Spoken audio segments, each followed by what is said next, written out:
Hi geeks, welcome to College Coders YouTube channel. In this video, we'll see how to create our first Java project in IntelliJ IDEA. So without wasting your time, let's get started. As you can see, I have already installed IntelliJ IDEA on my system.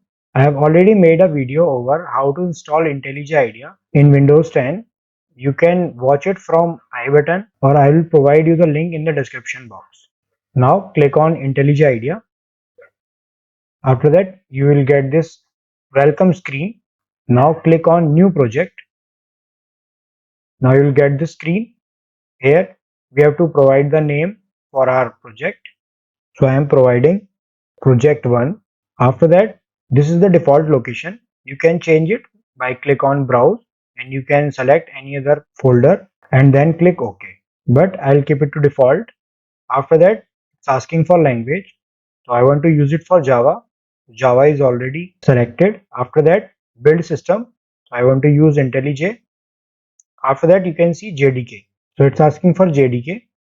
As you can see, I have installed JDK 21.0.2. It is the latest version. You can change the JDK by clicking on here and you will get this drop list. After that, you can see JDK 21.02, then JDK 17.0.9. I have installed JDK 17 and 21 both, and you can download other JDKs through download button. After that, click on download and you have to select the version of the JDK, then click on download.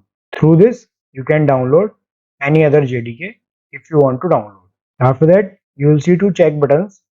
First one is add sample code. Check this. After that, generate code with onboarding tips. Check both of them. It will automatically create a sample code for you. Then click on create. So as you can see, we'll get another window. So here you can see that is our project 1. In that project 1, you'll get the src. After that, the main file, that is main.java. In main.java, you can see we have a sample code here, that is public class main. That is our main class. After that, this is our main method, and in main method you can see we have provided system.out.printf hello and welcome. After that, you can see a loop. That loop is starting from 1 to 5. After that, you can run this program by clicking on this run button, and as you can see, hello and welcome. So we have provided hello and welcome in our code. After that, you can see our loop is from 1 to 5, and as you can see, I is equal to 1 till 5. So this is all about how to create our first Java project in IntelliJ IDEA. Thanks for watching this video. Please like, share, subscribe and hit the bell icon for further notifications.